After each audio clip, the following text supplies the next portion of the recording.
last Sunday we looked at the first essential mark of a healthy church, which is expository preaching or teaching of God's word.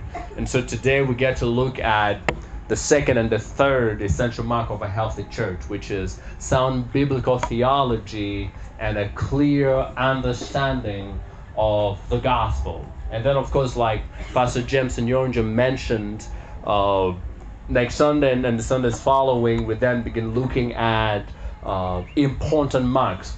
The first three are essential. Then the ones we'll begin looking at next Sunday are very important, and one of them is membership.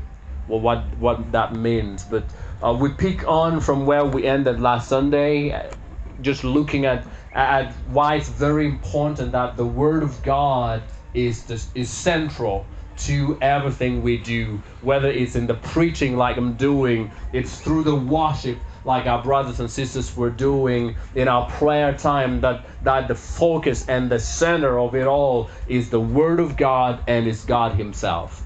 So we pick on from there. Let's say a word of prayer, and then we'll look at what God has in store for us today.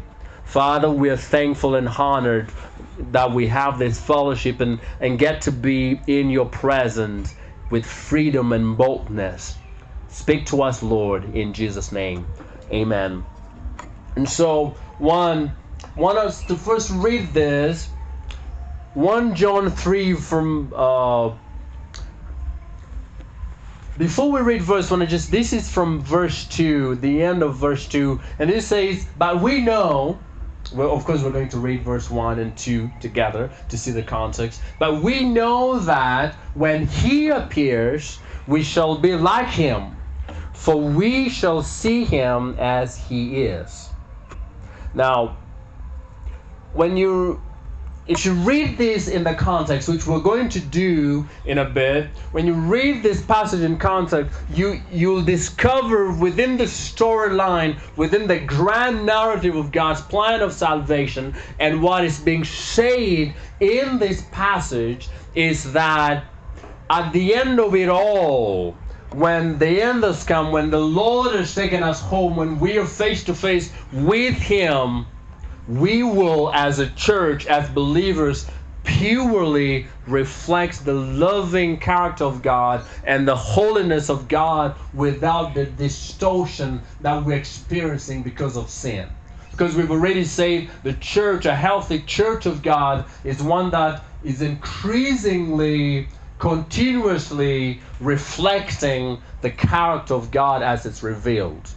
And what John says here is, we have hope that when He finally comes, when He takes us home, we will see Him, we'll be like Him, we will know Him, and there will be no hindrance at all. The sin and the struggles and the chaos we are battling with in this world will not be there. However, if you were in a moment tabernacle, theirs is called a tabernacle, it's not a church. The way they interpret this passage means, this is how they take it, we shall be like Him. This is what it means for them, that we will all become gods in the Mormon doctrine. And in this verse they say, we will all become gods, that being like Him is, will become gods. And for them, therefore, because this means we will become gods, God was a man, just like you and I, in their doctrine. But when you read, you discover there's a problem. And I want to ask first, what's the difference between these two interpretations? The moment we say we shall be like Him means we'll all become gods in our own spheres of influence.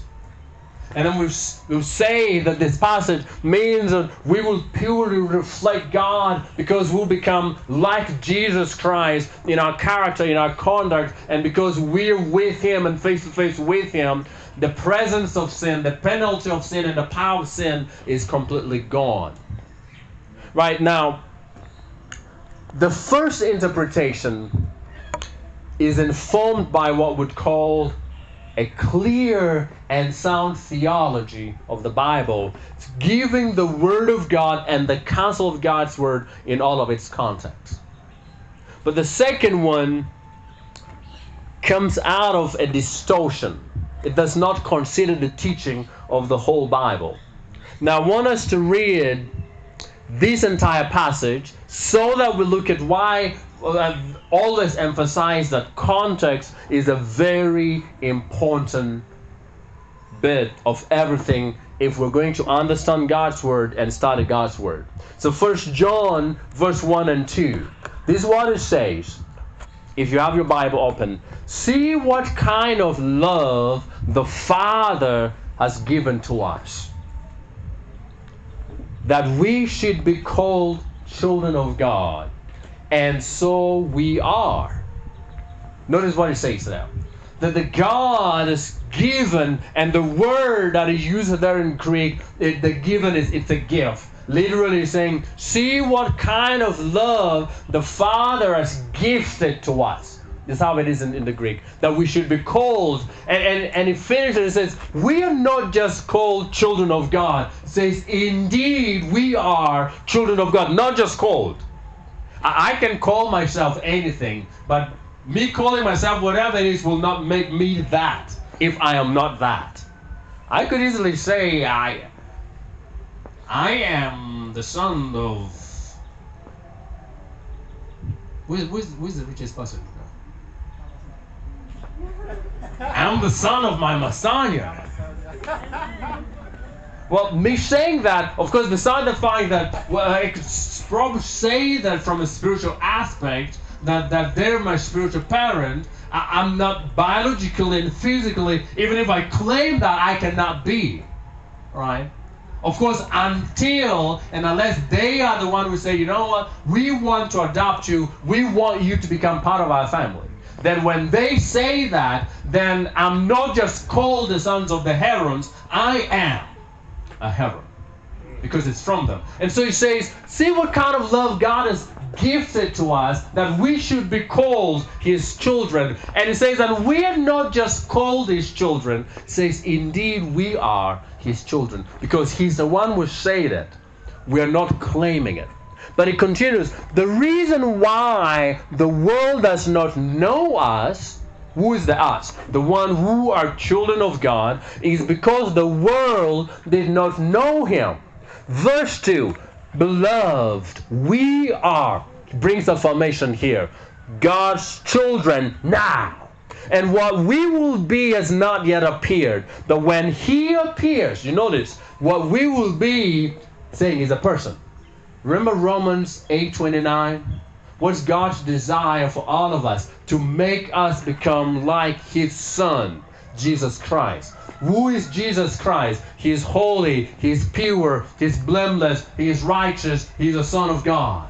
It says, God wants to make us become like his Son, which means his ultimate desire is to make us holy and pure and blameless and righteous and his children. And of course, right now, even though the penalty of sin is dealt with, we're still dealing with the presence of sin and the power of sin and this corrupt world that still entices and entangles us. It says, we are already God's children, but who we will be is not yet when he, Jesus, appears. The penalty, the power, and the presence of sin is dealt with. And then it says, we shall be like him, not because we are becoming gods, but because we are now fully taking on his righteousness and holiness and purity and sonship. That's what it's meaning.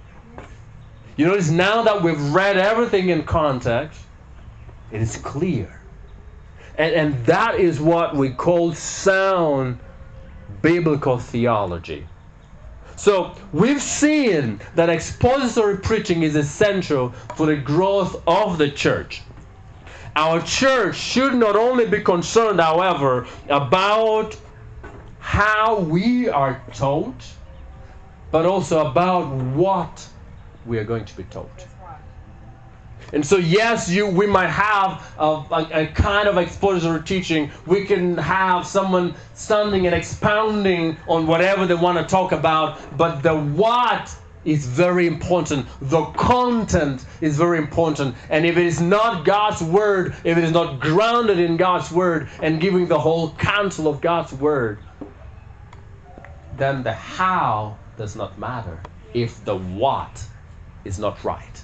If it's not built on God's word. And so that's why the second essential mark of a healthy church, like I've already said, is sound biblical theology. Now, when I say sound biblical theology, sound means something that is reliable, something that is accurate, and something that is faithful. Now, this word springs from a medical world, it's from a medical term, and it means something that is whole, something that is healthy. See where it's going? So, that means sound theology. Now, by the way, those who don't know, every Sunday after service, I have this sermon notes posted on our WhatsApp page, church WhatsApp page. And so please, if you're not on that page, let us know how we can add you onto it so you can have all of these notes every Sunday, so you can follow and read through and spend time during the week just reflecting, restarting, and reminding yourself. We have the audios of these sermons as well that we try to post as well, so you can listen to the audio and follow the notes again. All right. So don't feel like, oh, I missed that point, I've not written that. You're going to have all of it, everything. All right.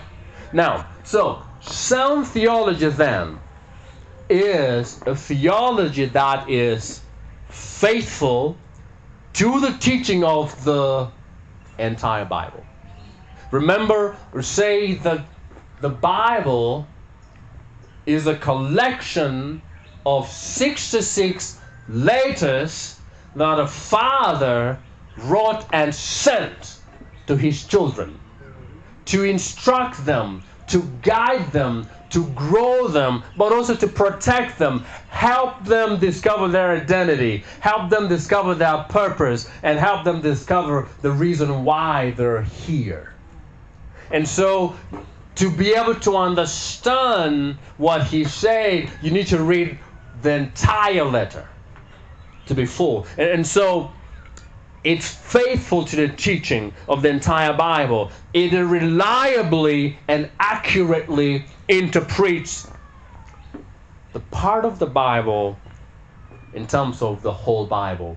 That, for example, we just read, and we're in 1 John 3 verse 1 and 2, that we don't just pull this verse and make it say whatever we want it to say. We read this verse, but as we're interpreting it, we interpret it in the context, in light of what God has said throughout his word from Genesis to Revelation. What has God said about himself from Genesis to Revelation? What has he said about us as his creation from Genesis to Revelation? What has God said about sin, Genesis to Revelation, and his holiness and godliness and righteousness and all of that? If we pull a verse, we can make it say whatever we want it to say. And that's the problem the church is facing.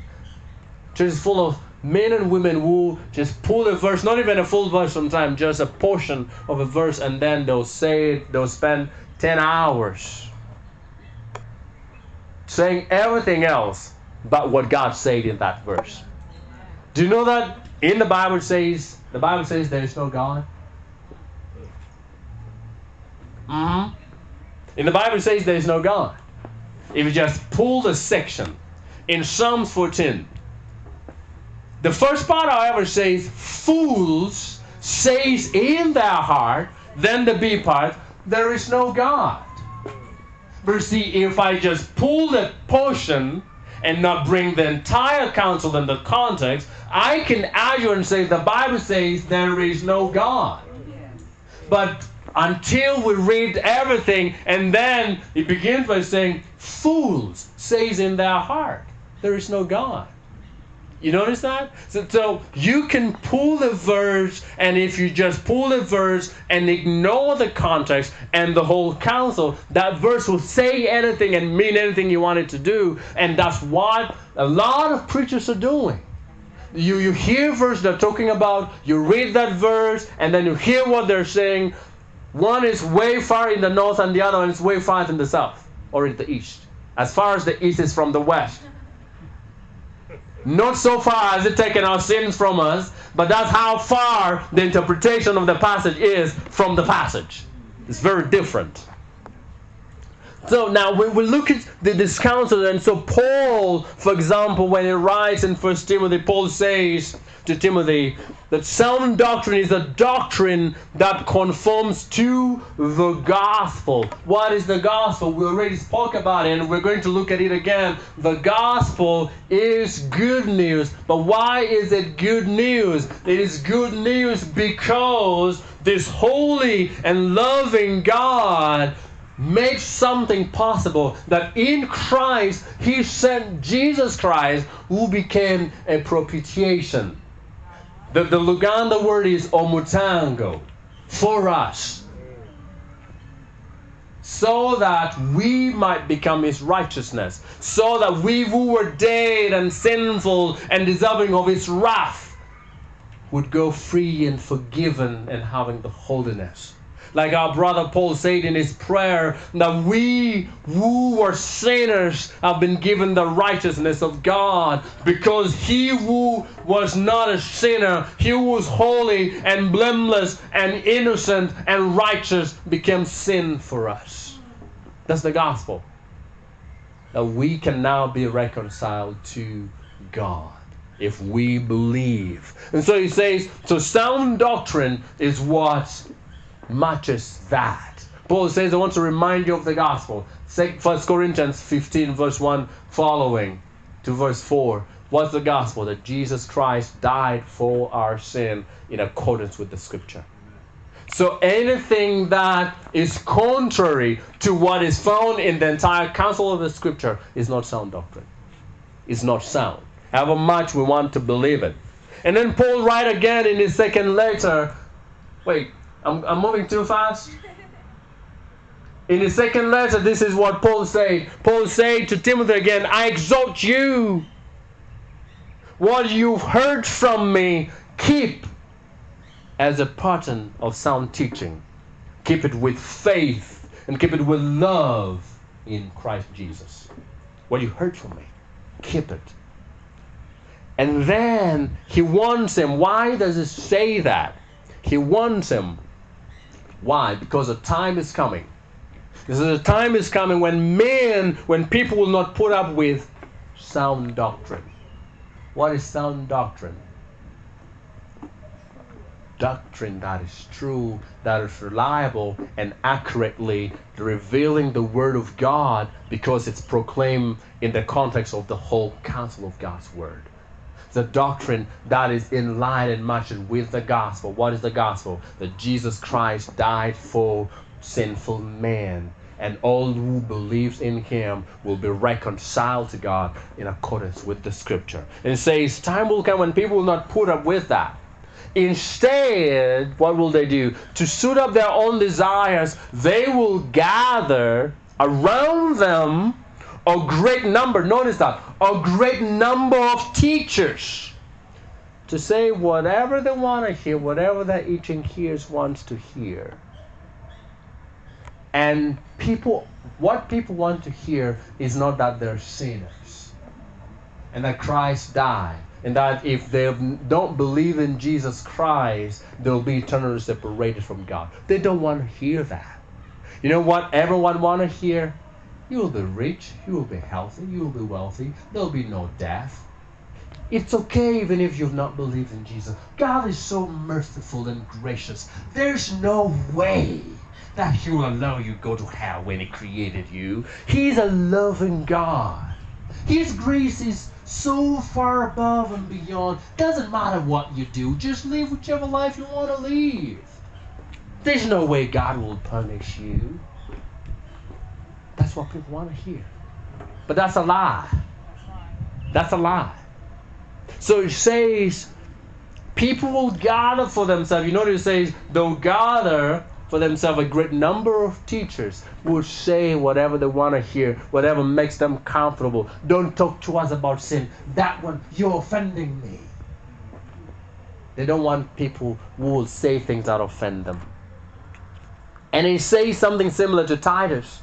When he writes to Titus, this young pastor who is appointed and sent to help the churches in the island of Crete be settled and established. It says, appoint elders, and these elders you are going to appoint must hold firm to the trustworthy message as it's been told. Encourage them so that they can encourage others. By what? By sound doctrine. And so be able to refute those who oppose sound doctrine. Notice what he's saying. One, that false teachers must be rebuked so that they will teach what is in accordance with the sound doctrine. That we must be willing to confront and rebuke anyone who is lying to people, who is deceiving people, who is twisting the scripture for their own gain. It says we rebuke them. Secondly, every minister of the gospel, whether they are missionaries, whether they are nationals, irrespective of who they are, they must teach what is in accordance with sound doctrine. That means what they're teaching, what we are preaching and proclaiming must be in line with the whole counsel of God's word. That I should not stand and use the word of God for my own gain because I'm a pastor, because I'm a leader, or I'm a missionary. I shouldn't. It should not be. And sadly, many of us as pastors and missionaries have done that. That we're standing and twisting the scripture and using it for our own gain to support whatever agenda and ideology we have, but we still claim it is God's word. If it contradicts what God has said in His word, it is not God's word. We are lying and we need to stop it. Amen. We must teach what is in accordance, irrespective of who we are. And if we've failed and we're not doing that, it's time we go back home. And once I fail that, if ever gets to a point where I stop teaching and preaching the Word of God for what it is, you guys let me know. Get me money, put me on a bus. Let me go back to Achulovich. Because then my being here would be useless. Because what I'm doing would be useless if it does not build the kingdom of God, if it does not proclaim Christ and Him crucified. We should always teach sound doctrine. Again, what is sound doctrine? A doctrine that is reliable, a doctrine that is accurate, a doctrine that is faithful to the Bible. Now, this is for all of us, churches, members. We're responsible. Now, all of us, we are responsible. One, you are responsible for keeping me and all of our staff who get to stand and teach and preach and proclaim God's word through worship, to make sure that we are accountable to sound doctrine. But you're also responsible for keeping one another in following and in practicing through obedience sound doctrine. If we're going to be healthy, all of us need to not only proclaim and listen, we need to obey what God is saying in His Word. So a church that is committed to sound teaching will commit to teaching biblical doctrines. Doctrine that many churches oftentimes neglect. Some of those doctrines may be difficult, may look difficult, may feel like, I think, you know what, that one we shouldn't talk about. It might divide the church. It might make some people run away from the church. If you talk about this and talk about that, there are people who don't want to hear it. It's offensive. They're going to be offended. Now, I want to say this. You say, we need to trust that God, if God included it in His Word, it's because it's important. It's because it's fundamental. It's because it is what He's going to use to bring about an understanding of His work in salvation. If God is included, whatever it is, if it is in the Word of God, God wants us to know, God wants us to read, God wants us to proclaim, and God wants us to obey. And so, me say this. The Holy Spirit is no fool. Can I say that again? The Holy Spirit is no fool.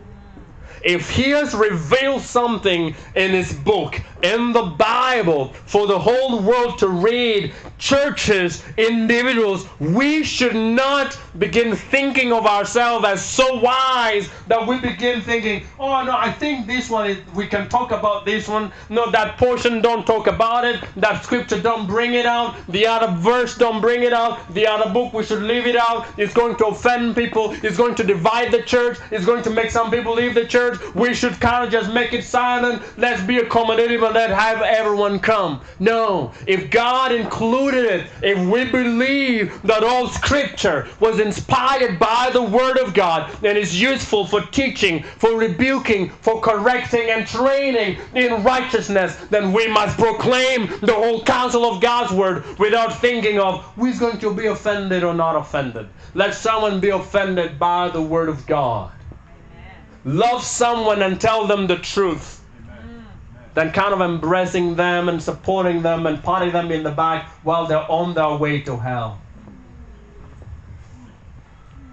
And we're doing that because we kind of want to be accommodative and just have everyone and support everyone and love everyone and not offend anyone. We're supporting and patting a lot of people on their way to hell because we don't want to tell them the truth. Let someone hate you because you told them the truth. That has convicted them. They love you for lying to them on their way to hell. And which one do you want to be known for? For someone who concealed the truth until the person died and probably went to hell? Or someone who boldly stood for the truth and spoke the truth? Are we okay? Is that a place for amen or me?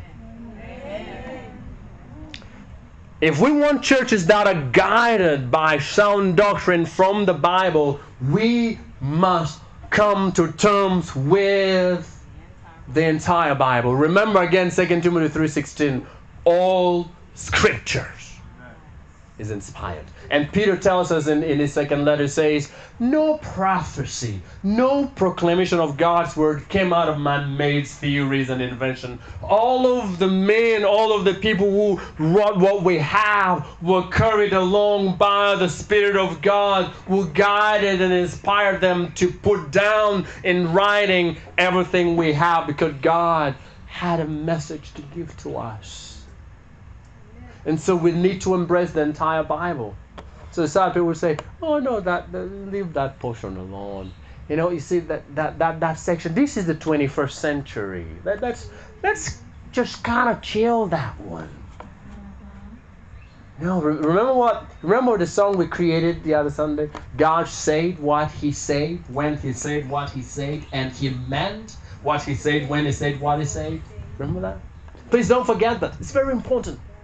We may change. Society may change. Our ideologies may change. But Jesus Christ is the same yesterday, today, and forever. And His word is forever. Amen. Fix and proclaim. And He said, heaven and earth will pass away, but my word, not even an iota, not even a dot, will pass away. We cannot pick and choose what we want to teach. We cannot pick and choose what we think is important or not important. We cannot pick and choose what we think people need to believe or should not believe. It's not ours. It's God. And it's given. Remember again, just a reminder, Matthew 28, verse 20. Teach them to obey or observe what? Everything. All things. You don't say choose what to teach them. You don't say filter and whatever you think is right for them, then give them. It says teach them everything. Because all is from Him. So it is either all of God's word or none of His word. We cannot pick and choose. And so we need to decide. First of all, as individual believers and then corporately as a church. Is it the Bible? And if it's the Bible, then it has to be all the Bible, Genesis to Revelation. Or it's none of it. Because it's either all of God or none of Him. It's not an either or, it's not it's not a half and half. Either all of Him or none of Him. And then let's finish by looking at this, the last bit of today's sermon, as we look at Mark 3, biblical understanding of the good news. And we've already said it's particularly important for our churches to have sound biblical theology in one very important area. That is in our understanding of the good news of Jesus Christ, the gospel. If we don't have an understanding of the gospel, there is trouble, because the gospel is the heart of Christianity. And it should be the heart of the church. The gospel is the power of God that brings about salvation. And so, a healthy church is a church in which every member, young and old, mature and immature, new believers or older believers, unites around the wonderful good news of salvation through Jesus Christ. That's what a healthy church is. Young or old, irrespective of who we are, that we're gathered around this word. Why? Because every text in the Bible points either to the gospel or to some aspect of it. Right from Genesis, we're pointing to the love of God, to the grace of God, to the mercy of God, and to the hope of glory that He was going to reveal in the Old Testament. That hope was going to be revealed by the coming of Jesus Christ. And now in the New Testament, it's going to be revealed by His return to take us home. The entire Scripture is full of that. And so a biblical understanding of the gospel should inform every aspect of the life of the church. Whether it is in the sermon, or when we do baptism, when we pray together, when we do songs, in the conversations we have, it should be filled with the gospel. Should be God's word. Everything we say seasoned with salt, because it is the word of God stored in our hearts. And like Jesus said, out of the abundance of the heart, the mouth will speak. Very important. Why is that? Because the hope of the gospel is the hope of knowing the glory of God in the face of Jesus Christ, Him crucified. It's also because the gospel is the hope of seeing Him, Jesus Christ, clearly and knowing Him fully as we are fully known. Why? Because the gospel, and in it is found the hope of becoming like Him.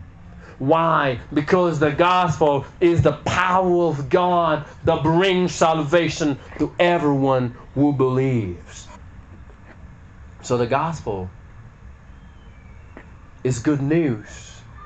Again, just reiterating, good news that Jesus Christ died on the cross as a sacrificial substitute for sinners. What are sinners? All of us. We're sinners. And everyone in the world, sinners. He died as a sacrificial substitute for sinners. But He rose again. And by that, He made a way for us to be reconciled back to God. The gospel is the news that the church becomes the Father if we only repent. That before we believe, if we stood before Him, He would be our judge. But now, because of Jesus Christ and we believe, we stand before Him and He says, welcome home, son. Welcome home, daughter. Welcome home, child. I'm your Father. That's the gospel, that the church becomes our Father. And I want us to look at this as we finish this. As we share the gospel, this should be the heart as we talk about evangelism and discipleship, all of that. As we share the gospel, there are 4 points that we need to try and remember when we're sharing the gospel, whether it's in a one-on-one, a private one-on-one conversation with someone, or publicly, we're out there with many people gathered and we're talking to them about Jesus Christ. One, in your proclamation, you need to talk about God. You need to make sure you've explained God and who He is and His holiness and His sovereignty as the creator and sustainer of the universe. But secondly, you need to talk about man. Have you explained man? You see, man is this unique and strange creature with a mixture of a wonderfully made individual, made in the image of God and the image bearers of God, and yet horribly fallen and sinful and separated from Him. And therefore the image of God and their reflection of that is distorted and kind of messed up because of sin. Until people realize and understand how sinful and lost they are, they're not going to appreciate the grace and the mercy of God. Just like until we understand the extent of God's mercy, we'll not be able to appreciate the grace of God. And people need to know they're sinful. And then thirdly, you talk about Jesus Christ. So in your proclamation, you need to ask yourself this: have I explained who Jesus is and what He's done? Have I explained that Jesus is the God-man who uniquely and exclusively, meaning it's only Him and through Him and by Him and for Him alone, no one else, exclusively standing between man and God as a substitute and as a resurrected Lord. And then lastly, people need to make a response. Even if you share all of these things, you talk about God and about man and how sinful they are, and about Jesus Christ and the hope He's brought through His death and resurrection. If people are not called to respond, if it's not clearly stated that we must respond to the gospel and that we must believe in the message that is proclaimed, and that we must turn our self-centeredness and sin and turn to God, our proclamation is not so much going to be yielding if people are not called to action. Now, sometimes it is very tempting to present some of the very real benefits of the gospel as the gospel itself. And many of us do that. These benefits tend to be what many non-Christians, naturally want. Many non-Christians want to hear that they'll have joy and they'll have peace and that they'll have happiness and fulfillment in life, and they'll grow in their self-esteem and be full of love. Now, these things they're not wrong. These things naturally have benefit and things that happens when we're in Christ, but they are not the gospel. And presenting them, if there's anything good in it, it's a partial truth. It's not the truth. The gospel is that we are sinners and that God is holy, and left for us that nothing we can do and will ever do, there's nothing we can give and will ever try to give that could bring us close to God. But in His love and mercy, He sent Jesus Christ, who died as a substitute for our sin, and now if we believe in Him, we'll be forgiven and reconciled to Him. That is the gospel. And we need to be faithful and proclaim that. Let us not try to offer something other than the gospel, other than what is absolute. Let us not offer and proclaim the benefit of Jesus, of being in Christ. Because if they come for the benefit, they will not get both the benefit and Christ, because they're not in Christ. It begins by being in Christ. Let us also not use the gospel as a tool to effect our personal agenda.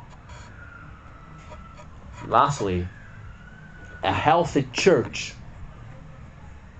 knows the gospel, but a healthy church also shares the gospel. Let us go out and be healthy. Shall we pray?